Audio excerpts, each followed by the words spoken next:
Sermon 68, The Wisdom of God's Counsels. Oh, the depth of the riches both of the wisdom and knowledge of God. Romans 11:33. Some apprehend the wisdom and the knowledge of God to mean one and the same thing. Others believe that the wisdom of God more directly refers to his appointing the ends of all things, and his knowledge to the means which he hath prepared and made conducive to those ends. The former seems to be the most natural explication, as the wisdom of God in its most extensive meaning must include the one as well as the other, the means as well as the end. Now the wisdom as well as the power of God is abundantly manifested in his creation, in the formation and arrangement of all his works, in heaven above and in the earth beneath, and in adapting them all to the several ends for which they were designed, insomuch that each of them, apart from the rest, is good, but altogether are very good, all conspiring together in one connected system to the glory of God and the happiness of his intelligent creatures. As this wisdom appears even to short-sighted men, and much more to the spirits of a higher order, in the creation and disposition of the whole universe and every part of it, so it equally appears in their preservation, in his upholding all things by the word of his power. And it no less eminently appears in the permanent government of all that he has created. How admirably does his wisdom direct the motions of the heavenly bodies, of all the stars in the firmament, whether those that are fixed or those that wander, though never out of their several orbits, of the sun in the midst of heaven, of those amazing bodies, the comets, that shoot in every direction through the immeasurable fields of ether. How does he superintend all the parts of this lower world, this speck of creation, the earth, so that all things are still, as they were at the beginning, beautiful in their seasons, and summer and winter, seed time and harvest, regularly follow each other. Yea, all things serve the Creator. Fire and hail, snow and vapor, wind and storm are fulfilling his words, so that we may well say, O Lord, our governor, how excellent is thy name in all the earth. Equally conspicuous is the wisdom of God in the government of nations, of states, and kingdoms, yea, rather more conspicuous, if infinite can be allowed to admit of any degrees. For the whole inanimate creation, being totally passive and inert, can make no opposition to his will. Therefore, in the natural world, all things roll on in an even, uninterrupted course. But it is far otherwise in the moral world. Here, evil men and evil spirits continually oppose the divine will and create numberless irregularities. Here, therefore, is full scope for the exercise of all the riches, both of the wisdom and knowledge of God, in counteracting all the wickedness and folly of men, and all the subtlety of Satan, to carry on his own glorious design, the salvation of lost mankind. Indeed, were he to do this by an absolute decree and by his own irresistible power, it would imply no wisdom at all. But his wisdom is shown by saving man in such a manner as to not destroy his nature, not to take away the liberty which he has given him. But the riches, both of the wisdom and the knowledge of God, are most eminently displayed in his church, in planting it like a grain of mustard seed, the least of all seeds, in preserving it and continually increasing it till it grew into a great tree, notwithstanding the uninterrupted opposition of all the powers of darkness. This the apostle justly terms the manifold wisdom of God. It is an uncommonly expressive word intimating that this wisdom, in the matter of its operation, is diversified 1,000 ways and exerts itself with infinite varieties. These things the highest angels desire to look into, but can never fully comprehend. It seems to be with regard to these chiefly that the apostle utters that strong exclamation, how unsearchable are his judgments, his counsels, designs impossible to be fathomed, and his ways of accomplishing them past finding out, impossible to be traced. According to the psalmist, his paths are in the deep waters, and his footsteps are not known. But little of this he has been pleased to reveal unto us, and by keeping close to what he has revealed, meantime comparing the word and the work of God together, we may understand a part of his ways.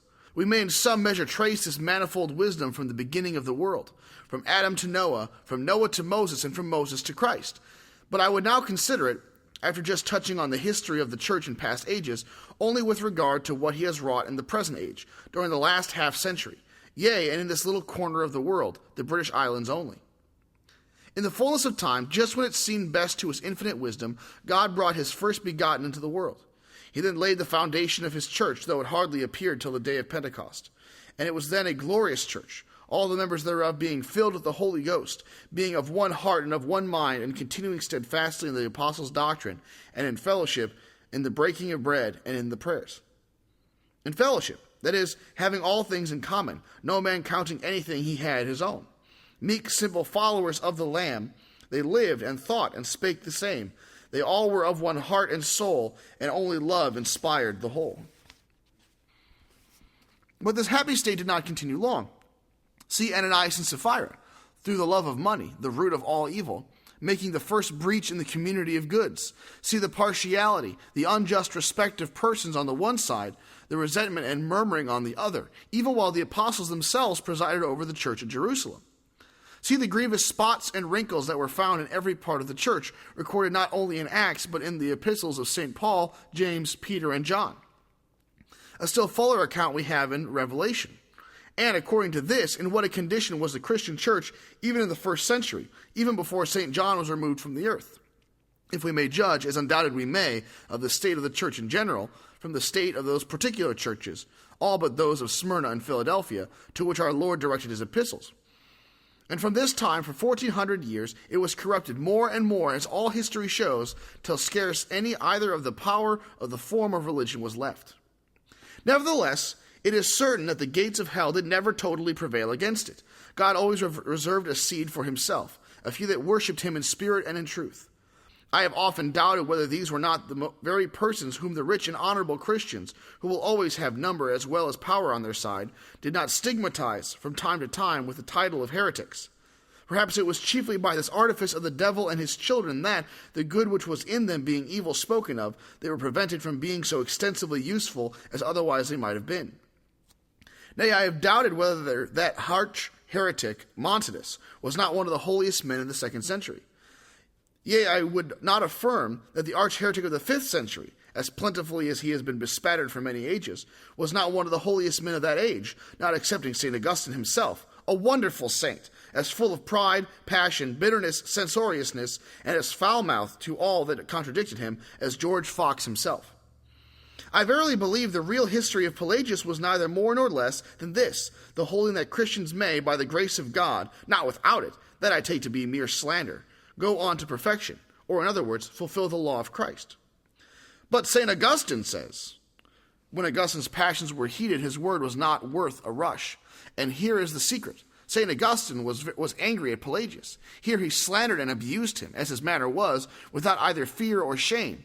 And St. Augustine was then in the Christian world what Aristotle was afterwards. There needed no other proof of assertion than ipse dixit, St. Augustine said it. But to return, when iniquity had overspread the church as a flood, the Spirit of the Lord lifted up a standard against it. He raised up a poor monk without wealth, without power, and at that time without friends, to declare war, as it were, against all the world, against the Bishop of Rome and all his adherents. But this little stone, being chosen of God, soon grew into a great mountain, and increased more and more till it had covered a considerable part of Europe. Yet even before Luther was called home, the love of many was waxed cold. Many that had once run well turned back from the holy commandment delivered to them. Yea, the greater part of them that once experienced the power of faith made shipwreck of faith and a good conscience. The observing this was supposed to be the occasion of that illness, a fit of the stone, whereof Luther died. After uttering those melancholy words, I have spent my strength for naught. Those who are called by my name are, it is true, reformed in opinions and modes of worship, but in their hearts and lives, and their tempers and practice, they are not a jot better than the papists. About the same time, it pleased God to visit Great Britain. A few in the reign of King Henry VIII, and many more in the 3 following reigns, were real witnesses of true scriptural Christianity. A number of these exceedingly increased in the beginning of the following century. And in the year 1627, there was a wonderful pouring out of the Spirit in several parts of England, as well as in Scotland and the north of Ireland. But from the time that riches and honor poured in upon them that feared and loved God, their hearts began to be estranged from him, and to cleave to the present world. No sooner was persecution ceased, and the poor, despised, persecuted Christians invested with power and placed in ease and affluence, but a change of circumstances brought a change of spirit. Riches and honor soon produced their usual effects. Having the world, they quickly loved the world. They no longer breathed after heaven, but became more and more attached to the things of earth. So that in a few years, one who knew and loved them well and was an unexceptionable judge of men and manners, Dr. Owen, deeply lamented over them as having lost all the life and power of religion, and being become just of the same spirit with those whom they despised as the mire in the streets. What little religion was left in the land received another deadly wound at the Restoration, by one of the worst princes that ever sat upon the English throne, and by the most abandoned court in Europe. And infidelity now broke in amain and overspread the land as a flood. Of course, all kind of immorality came with it and increased to the end of the century. Some feeble attempts were made to stem the torrent during the reign of Queen Anne, but it still increased till about the year 1725, when Mr. Law published his practical treatise on Christian perfection, and not long after this, his serious call to a devout and holy life. Here the seed was sown, which soon grew up and spread to Oxford, London, Bristol, Leeds, York, and within a few years to the greatest parts of England, Scotland, and Ireland. But what means did the wisdom of God make use of in effecting this great work? He thrust out such laborers into his harvest as the wisdom of man would never have thought on. He chose the weak things to confound the strong, and the foolish things to confound the wise. He chose a few young, poor, ignorant men without experience, learning, or art, but simple of heart, devoted to God, full of faith and zeal, seeking no honor, no profit, no pleasure, no ease, but merely to save souls, fearing neither want, pain, persecution, nor whatever man could do unto them. Yea, not counting their lives dear unto themselves, so they might finish their course with joy. Of the same spirit were the people whom God by their word called out of darkness into his marvelous light, many of whom soon agreed to join together in order to strengthen each other's hands in God. These also were simple of heart, devoted to God, zealous of good works, desiring neither honor nor riches nor pleasure nor ease nor anything under the sun, but to attain the whole image of God and to dwell with him in glory. But as these young preachers grew in years, they did not all grow in grace. Several of them indeed increased in other knowledge, but not proportionably in the knowledge of God. They grew less simple, less alive to God, and less devoted to him. They were less zealous for God, and consequently less active, less diligent in his service. Some of them began to desire the praise of men and not the praise of God only. Some to be weary of a wandering life, and so to seek ease and quietness. Some began again to fear the faces of men, to be ashamed of their calling, to be unwilling to deny themselves, to take up their cross daily and endure hardship as good soldiers of Jesus Christ. Wherever these preachers labored, there was not much fruit of their labors. Their word was not, as formerly, clothed with power. It carried with it no demonstration of the Spirit.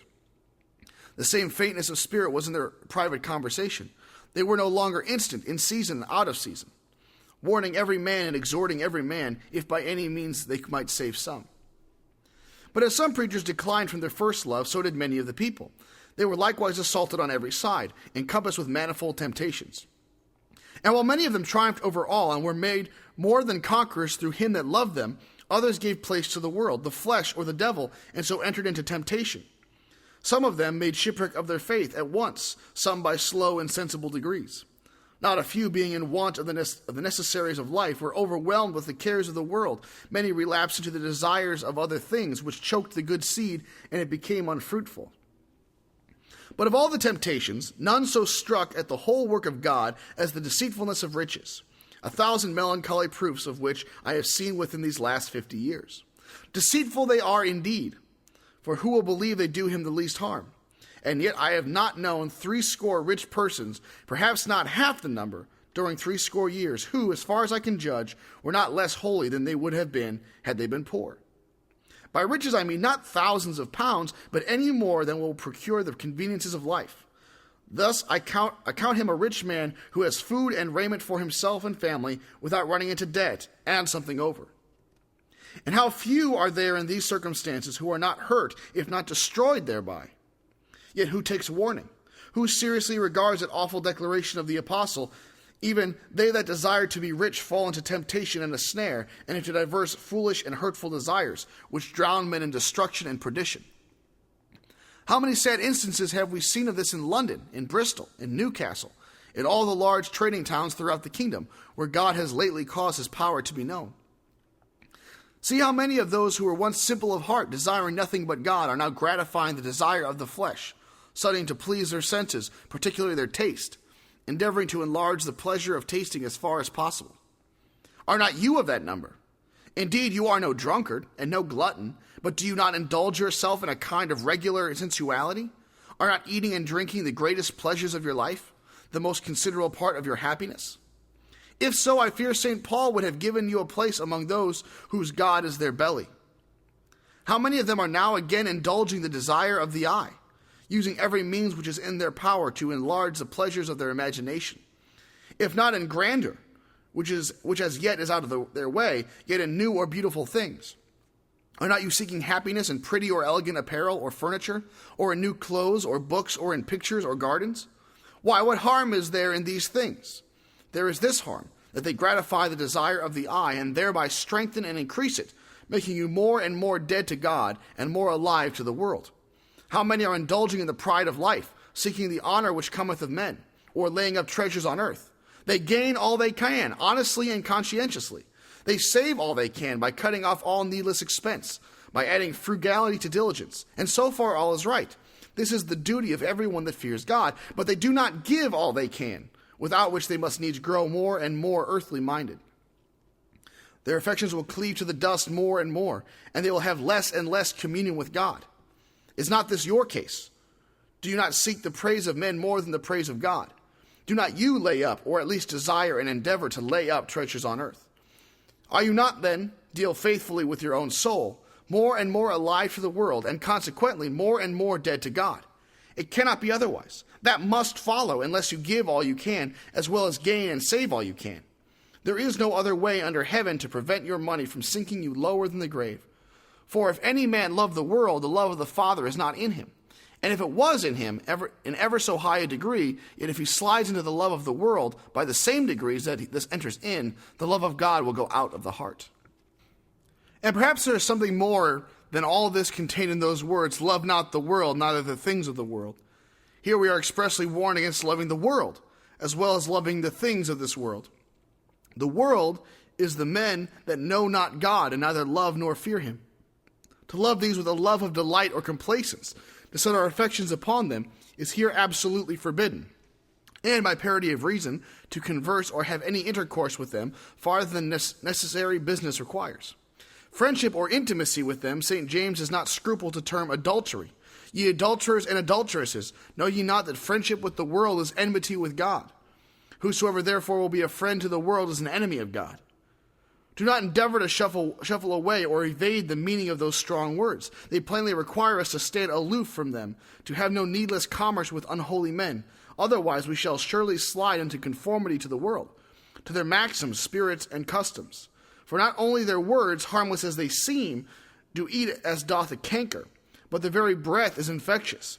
Their spirit imperceptibly influences our spirit. It steals like water into our bowels, and like oil into our bones. But all rich men are under a continual temptation to acquaintance and conversation with worldly men. They are likewise under a continual temptation to pride, to think more highly of themselves than they ought to think. They are strongly tempted to revenge, when they are ever so little affronted. And having the means in their own hands, how few are there that resist the temptation? They are continually tempted to sloth, indolence, love of ease, softness, delicacy, to hatred of self-denial, and taking up the cross, even that of fasting and rising early, without which it is impossible to grow in grace. If you are increased in goods, do not you know that these things are so? Do you contract no intimacy with worldly men? Do not you converse with them more than duty requires? Are you in no danger of pride, of thinking of yourself better than your poor, dirty neighbors?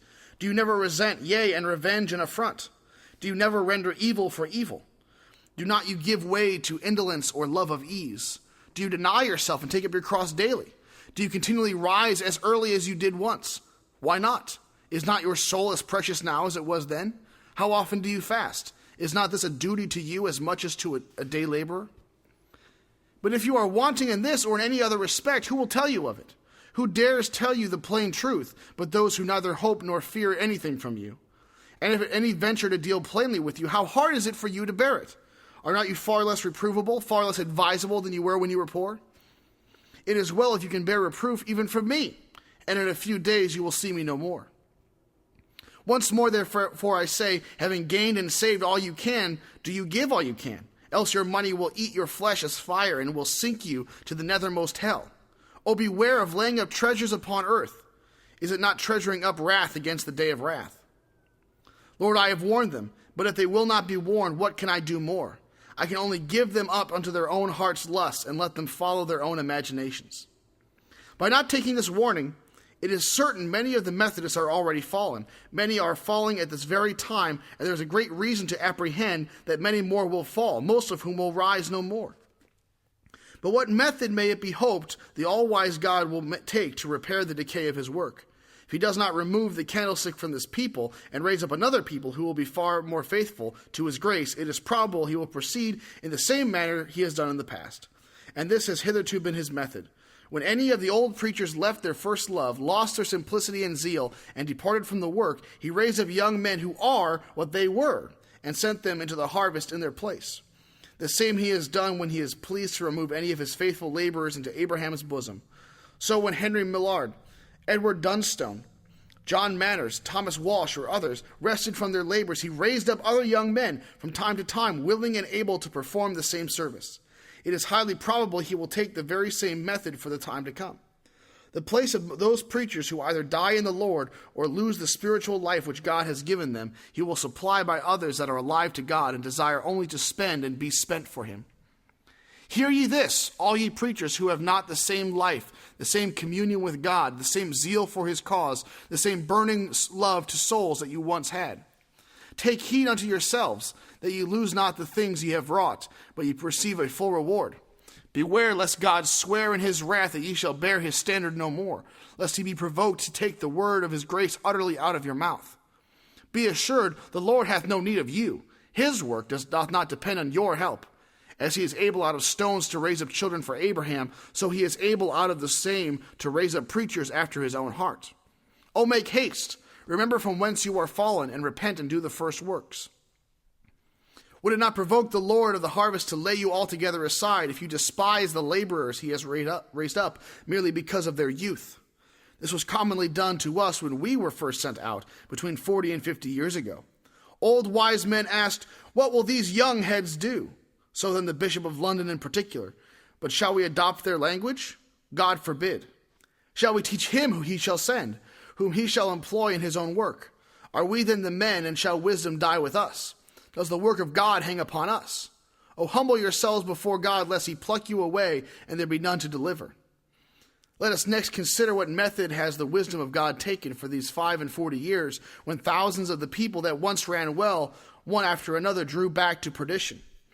Why, as fast as any of the poor were overwhelmed with worldly care, so that the seed they had received became unfruitful, and as fast as any of the rich drew back into perdition, by giving way to the love of the world, to foolish and hurtful desires, or to any other of these innumerable temptations which are inseparable from riches. God has constantly from time to time raised up men endued with the Spirit which they have lost. Yea, and generally this change has been made with considerable advantage. For the last were, not only for the most part more numerous than the first, but more watchful, profiting by their example, more spiritual, more heavenly minded, more zealous, more alive to God, and more dead to all things here below. And blessed be God, we see he is now doing the same thing in various parts of the kingdom. In the room of all those that have fallen from their steadfastness, or are falling at this day, he is continually raising up out of the stones other children to Abraham. This he does at one or another place according to his own will, pouring out his quickening spirit on this or another people, just as it pleaseth him. He is raising up those of every age and degree, young men and maidens, old men and children, to be a chosen generation, a royal priesthood, a holy nation, a peculiar people, to show forth his praise, who hath called them out of darkness into his marvelous light. And we have no reason to doubt, but he will continue to do so, till the great promise is fulfilled, till the earth is filled with the knowledge of the glory of the Lord, as the waters cover the sea, till all Israel is saved, and the fullness of the Gentiles is come in. But have all that have sunk under manifold temptations so fallen that they can rise no more? Hath the Lord cast them off forever, and will he no more be entreated? Is his promise come utterly to an end forevermore? God forbid that we should affirm this. Surely he is able to heal all their backslidings, for with God no word is impossible. And is he not willing to? He is God and not man, therefore his compassions fail not. Let no backslider despair. Return unto the Lord, and he will have mercy upon you, unto our God, and he will abundantly pardon. Meantime, thus saith the Lord to you that now supply their place. Be not high-minded, but fear. If the Lord spared not thy elder brethren, take heed lest he spare not thee. Fear, though not with a servile tormenting fear, lest thou fall by any of the same temptations, by either the cares of the world, the deceitfulness of riches, or the desire of other things. Tempted you will be in 10,000 different ways, perhaps as long as you remain in the body, but as long as you continue to watch and pray, you will not enter into temptations. His grace has been hitherto sufficient for you, and so it will be unto the end. You see here, brethren, a short and general sketch of the manner wherein God works upon the earth, in repairing this work of grace, wherever it is decayed through the subtlety of Satan, and the unfaithfulness of men giving way to the fraud and malice of the devil. Thus he is now carrying on his own work, and thus he will do to the end of time. And how wonderfully plain and simple is his way of working, and in the spiritual as well as the natural world. That is, his general plan of working, of repairing whatsoever is decayed. But as to innumerable particulars, we must still cry out, "Oh, the depth! How unfathomable are his counsels, and his paths past tracing out."